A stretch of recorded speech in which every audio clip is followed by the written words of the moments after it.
Diosdado Cabello Rondón es, sin lugar a dudas, una de las figuras más polarizantes y temidas de la historia reciente de Venezuela. Para muchos su nombre evoca imágenes de poder absoluto, represión y una ambición desmedida, características que lo convierten en uno de los villanos más notables de la política latinoamericana contemporánea. Su ascenso al poder no es una historia de redención ni de altruismo, es más bien un testimonio de cómo el oportunismo, la lealtad inquebrantable y la astucia política pueden moldear a un hombre en el arquitecto de su propio mito, a menudo a costa de quienes se cruzan en su camino.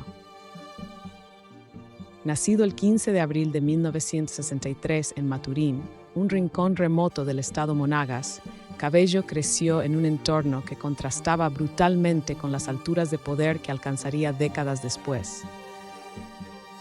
La infancia de este futuro titán político no estuvo marcada por privilegios, sino por las limitaciones propias de una región periférica. Sin embargo, desde sus primeros años, Cabello mostró una inclinación por la disciplina y el control, cualidades que lo llevaron a inscribirse en la Academia Militar de Venezuela, donde su destino se entrelazaría con el de Hugo Chávez. Allí no solo encontró un camarada, sino también un ideal al que abrazarse: la revolución bolivariana. A primera vista, Cabello podría haber pasado desapercibido entre los oficiales que soñaban con un cambio en el sistema político, pero lo que lo distinguió fue su implacable lealtad y su habilidad para maniobrar en las sombras, construyendo alianzas estratégicas mientras alimentaba su propia ambición. Estas cualidades lo hicieron indispensable para Chávez, quien veía en él no solo un aliado, sino un ejecutor dispuesto a cumplir las órdenes más difíciles sin pestañear. Así, cuando en 1992 Chávez lideró el intento de golpe de Estado contra Carlos Andrés Pérez, Cabello estaba allí, no como el protagonista, sino como el fiel escudero que ejecutaba el plan con precisión militar. Aunque el golpe fracasó, marcó el inicio de una narrativa que se volvería recurrente en la carrera de Cabello: la capacidad de emerger más fuerte de los fracasos. Mientras Chávez capturaba la imaginación del pueblo venezolano con sus discursos apasionados y su promesa de una nueva era, Cabello se mantenía en las sombras, consolidando su influencia y construyendo los cimientos de lo que sería su propio imperio de poder. Cuando Chávez llegó al poder en 1998, Cabello no tardó en ocupar posiciones clave dentro del gobierno, demostrando que su lealtad no era gratuita, sino una moneda de cambio cuidadosamente calculada. El momento que cimentó la reputación de Cabello como un maestro de la supervivencia política ocurrió en abril de 2002, durante el efímero golpe de Estado que derrocó a Chávez por menos de 48 horas. Mientras el caos reinaba en Caracas, Cabello, entonces vicepresidente, asumió temporalmente la presidencia, un acto que no solo subrayó su habilidad para actuar en situaciones extremas, sino que también lo posicionó como un actor indispensable dentro del chavismo. Desde ese momento, su nombre quedó grabado en el imaginario colectivo como el hombre que siempre estaría dispuesto a hacer lo que fuera necesario para preservar el proyecto bolivariano. Pero es precisamente en esta lealtad incondicional donde algunos encuentran los rasgos más oscuros de su carácter. Para sus críticos, Cabello no es simplemente un político leal, sino un hombre que ha utilizado el aparato estatal para consolidar un régimen basado en el miedo, la corrupción y la persecución de quienes se atreven a desafiarlo. Bajo su liderazgo en distintos cargos, incluida la presidencia de la Asamblea Nacional, Cabello se convirtió en el arquitecto de una maquinaria de poder que, según denuncias, ha utilizado los recursos del Estado para silenciar opositores, manipular elecciones y enriquecer a una élite que se alimenta de las migajas de un país en crisis. Las acusaciones que pesan sobre él son numerosas y serias. Diversos informes internacionales lo han señalado como uno de los presuntos líderes del llamado Cartel de los Soles, una supuesta red de narcotráfico operada desde las altas esferas del chavismo.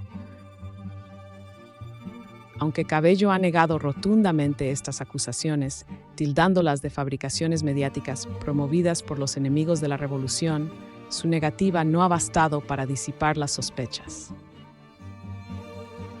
Más allá de las pruebas, lo que queda es la percepción de un hombre que ha sabido manejar el poder como pocos, transformando las instituciones en extensiones de su voluntad. Cabello no solo ha sido un estratega en las sombras, también ha cultivado un personaje público que refuerza su imagen de implacabilidad. Su programa de televisión, Con el Mazo Dando, es un escaparate de propaganda y amenazas veladas, donde utiliza un tono combativo para arremeter contra la oposición y advertir a quienes considera traidores. Cada emisión es un recordatorio de que el poder no solo se ejerce en los pasillos del palacio, sino también en el imaginario colectivo de un país polarizado. Sin embargo, reducir a Cabello a un villano unidimensional sería simplificar una figura compleja.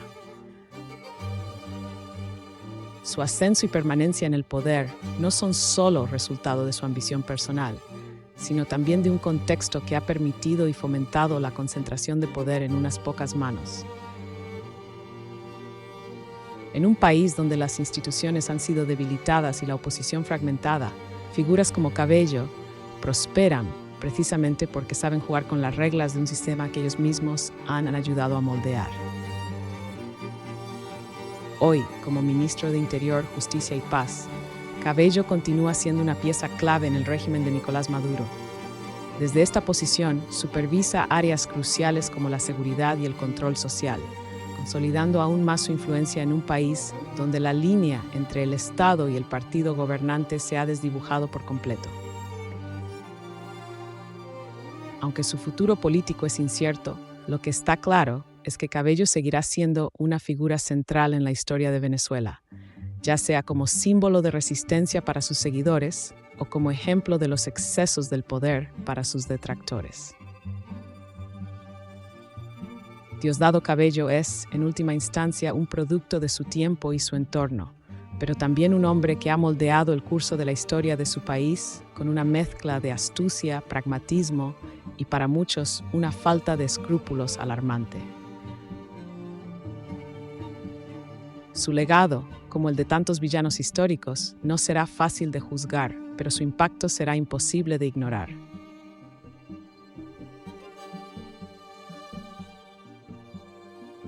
La proximidad de la fecha del 10 de enero de 2025, en la que Nicolás Maduro pretende asumir un nuevo mandato presidencial, ha intensificado las tensiones políticas en el país. Las acusaciones de fraude electoral en los comicios del 28 de julio han llevado a la oposición, liderada por figuras como Edmundo González y María Corina Machado, a convocar manifestaciones masivas en rechazo a la legitimidad de Maduro. En respuesta, el gobierno ha incrementado la presencia policial y militar en Caracas y otras regiones estratégicas, con el objetivo de disuadir cualquier intento de desestabilización. Cabello ha sido enfático en su discurso, advirtiendo que cualquier injerencia extranjera o interna será enfrentada con firmeza.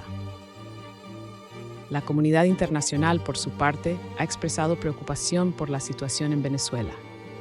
Organismos como la Comisión Interamericana de Derechos Humanos han cuestionado la legitimidad democrática de la reelección de Maduro, señalando irregularidades en el proceso electoral y violaciones a los derechos humanos. En este contexto, el chavismo, con Cabello como uno de sus principales arquitectos, enfrenta desafíos significativos. La creciente presión interna y externa podría obligar al régimen a adoptar medidas más represivas para mantener el control, lo que a su vez podría intensificar la resistencia de la oposición y de la sociedad civil organizada. El futuro inmediato de Diosdado Cabello y del chavismo en Venezuela dependerá de su capacidad para navegar esta encrucijada política. La consolidación del poder mediante la fuerza podría generar una mayor inestabilidad, mientras que la apertura a un diálogo genuino con la oposición podría ofrecer una salida pacífica a la crisis actual. Sin embargo, La historia reciente sugiere que el régimen optará por la primera opción, lo que podría conducir a un endurecimiento del autoritarismo en el país. En conclusión, Venezuela se encuentra en un punto de inflexión. Las acciones de líderes como Diosdado Cabello en los próximos días serán determinantes para el rumbo que tome la nación. La comunidad internacional y la sociedad venezolana observan con atención, conscientes de que el desenlace de esta crisis tendrá repercusiones profundas en la región y en la lucha global por la democracia y los derechos humanos.